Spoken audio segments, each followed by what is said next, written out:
کیونکہ پنجابی کے بڑے شاعر اور مثلا نجم حسین سید ہیں، وہ ماڈرن میں فخر زمان بھی ہیں، میرے فیورٹ جو ہے شریف کنجائی ہیں، اچھا اس کے بعد اور بہت سے نام، احمد رائی ہیں، اب میرے ذہن میں نہیں آ رہا، لیکن میں جس بندے کو پنجابی کا یہ پورے سیناریو میں سب سے بڑا شاعر مانتا ہوں، بھی میرے ماننے سے کچھ نہیں ہوتا، وہ اپنے آپ کو ثابت کرتا، وہ چھایا ہوا ہے، وہ ہے شیو کمار بٹالوی۔ شیو کمار میں ایک خاص پیٹرن ہے شاعری کا، اور وہ پیٹرن سراسر پنجاب کا ہے۔ باقی جتنے بھی شاعر میں نے نام لیے ہیں نا، ان کی سمبلزم، ان کا ایکسپریشن، ان کے استعارے، وہ تمام تر پرشین پوئٹری کی ہیں۔ ان میں گلوک بلبل بھی ہیں، پرندے بھی وہاں کے ہیں، اور پھول بھی وہاں پہ ہیں، پودے۔ شیو کمار بٹالوی کی شاعری میں صرف پنجاب کے بوٹے ہیں، صرف پنجاب کے پھول ہیں، اور ایکسپریشن جو ہے وہ اس سے پہلے، میں اب اس کی تفصیل میں نہیں جانا چاہتا۔ تم آئے نہیں مائے میں ایک شکرہ یار بنایا ہے، مطلب اس کی نظم جو ہے، مطلب اس سے کلاسک، دے آسو نہیں مائے انہوں روئے بل چتھ کے، مطلب وہ ساری چیزیں مجھے حیرت ہوتی ہے کہ اتنی جوانی میں وہ شخص مر گیا۔ اور میں ایک پروگرام دیکھ رہا تھا، اور اس میں یہ کہا گیا کہ بھئی شیو کمار بٹالوی جو ہے، اگر آج کسی کو بلے شاہ کہا جا سکتا ہے تو وہ شیو کمار بٹالوی۔ ڈاکٹر صاحب، منیر نیازی صاحب کے حوالے سے یہ بھی کہا جاتا ہے نا کہ وہ ایک تو خوبصورت آدمی تھے، شاعری بہت خوبصورت، یہ تمام چیزیں اپنی جگہ، لیکن دوسری طرف ہم دیکھتے ہیں کہ جس طرح پڑھتے ہیں کہ وہ ایک نرگسیت، اناپ پرست، اور تھوڑا سا یہ ان کی شخصیت کا بڑا ایک جزو اور بڑا ایک نمایاں جزو کے طور پہ نظر آتا ہے۔ تو یہ چیز آپ نے نوٹ کی؟ دیکھیں، نرگسیت کے الزام ہم پہ بھی لگے۔ مسئلہ یہ ہے کہ اس کی جب کوئی شخص ہمارے یہاں نرگسیت کہتا ہے تو اس کا ایک نیگیٹو پہلو ہوتا ہے۔ آپ جانتے ہیں کہ وہ تھا، ایک شہزادہ تھا گریک، اور اس کو جا کے پانی میں اپنے آپ کو دیکھا اور اپنے عشق میں مبتلا، وہ خوبصورت بہت، یعنی وہ شخص خوبصورت ہوگا تب اس میں نرگسیت آئے گی، ہر ایک میں نہیں آئے گی۔ اور اس کا یہ ہے کہ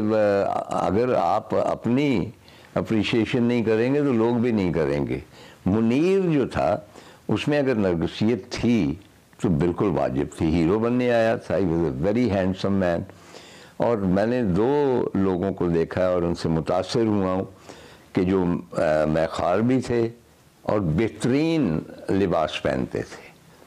منیر نیازی کا سپاٹلیس ہوتا تھا ہمیشہ لباس، اسی طرح منٹو صاحب کا ہوتا تھا۔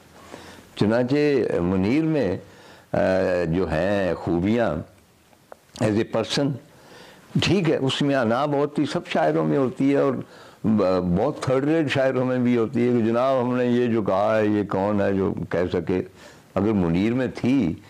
تو اس میں یہ بھی تھا کہ کون ہے جو اس طرح کی سطریں کہہ سکے، اس بے وفا کا شہر ہے اور ہمیں دوستو اور عشق رواں کی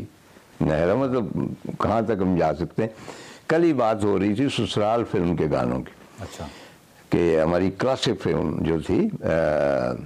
ریاض شاہد کی بنائی، تو اس میں بھی گانے منیر کے تھے، اور اس میں جو پہلی غزل ہٹ ہوئی ہے مہدی حسن کی، وہ منیر کی لکھی ہوئی تھی کہ جس نے میرے دل کو درد دیا اس شکل کو میں نے بلایا نہیں۔ اب شکل کا استعمال کسی اور شاعر میں نہیں ملے گا، صورت لکھیں گے، چہرہ لکھیں گے، اس شکل کو میں نے بھلایا نہیں۔ تو منیر بہت مختلف، بہت ہی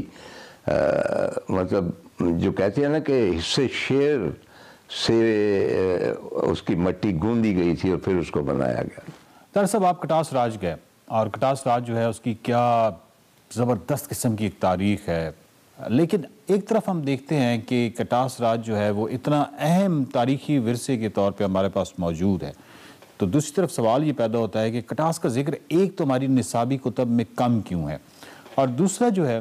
ایک اصطلاح استعمال کی جاتی ہے مذہبی ٹورزم کی یا ریلیجس ٹورزم کی، تو اس کو ہم نے استعمال نہیں کیا، اور شاید یہ کوئی سخت اصطلاح ہو جائے گی ریلیجس ٹورزم کی، کیونکہ جن لوگوں کا ریلیجن ہوتا ہے وہ شاید اس کو اصطلاح کو پسند نہ کریں. میں اس کو کہوں کہ شاید ہم نے جذبہ خیر سگالی کے لیے اس کو اس طرح اوپن کیوں نہیں کیا، جس میں ہمارے چلے معاشی فوائد بھی ہیں اور تمام چیزیں اپنی جگہ پہ ہیں، لیکن کٹاس راج کو ہم نے اس طرح اوپن نہیں کیا، اس سے کوئی فائدہ نہیں اٹھایا. اور فائدہ اٹھانے کے علاوہ جذبہ خیر سگالی کے طور پہ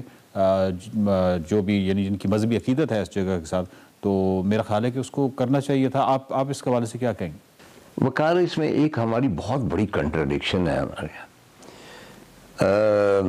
مطلب کہ ہم سکھ برادری کو بہت زیادہ پروجیکٹ کر رہے ہیں، بہت زیادہ اپریشیٹ کر رہے ہیں، اور اچھی بات. اور مطلب ہے کہ ہندوز کو بالکل درخور اعتراض نہیں سمجھتے.